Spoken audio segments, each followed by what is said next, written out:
तो दोस्तों गो डिजिट ने अपने क्वार्टर फोर के नंबर को डिस्क्लोज कर दिया है। तो चलिए देखते हैं क्या है क्वार्टर फोर के नंबर्स के अंदर, क्योंकि पिछले हफ्ते ही कंपनी का आईपीओ आपको लिस्ट होता हुआ देखने को मिला था।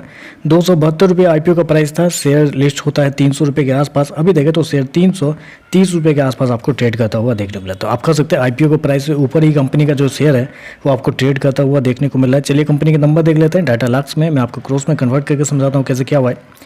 तो देखिए पिछले क्वार्टर की बात करें तो पिछले क्वार्टर में कंपनी का टोटल इनकम जो कंपनी ने ऑपरेशन के थ्रू जनरेट किए थे, मतलब टोटल इनकम जो कंपनी का था 2214 करोड़ के आसपास, पिछले साल 1563 करोड़, जबकि अभी देखें तो बढ़ के 2692 करोड़ के आसपास आपको देखने को मिल रहा है।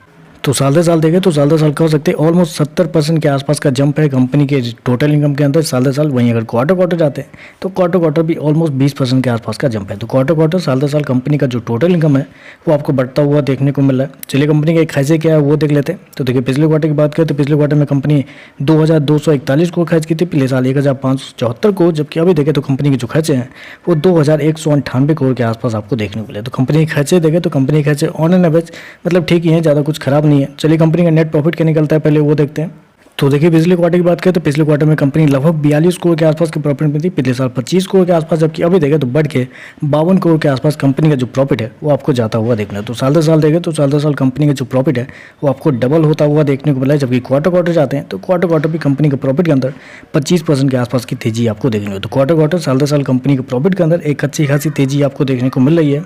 चलिए कंपनी का ईपीएस क्या है वो देखते हैं। तो देखिए पिछले क्वार्टर में 49 पैसे के आसपास था, पिछले साल 29 पैसे के आसपास, जबकि अभी देखें तो बढ़ के 60 पैसे के आसपास कंपनी का जो ईपीएस है वो आपको जाता हुआ देखने को मिलता है। तो साल दर साल क्वार्टर क्वार्टर कंपनी के ईपीएस के अंदर भी एक अच्छी खासी इंप्रूवमेंट आपको देखने को मिल रही है।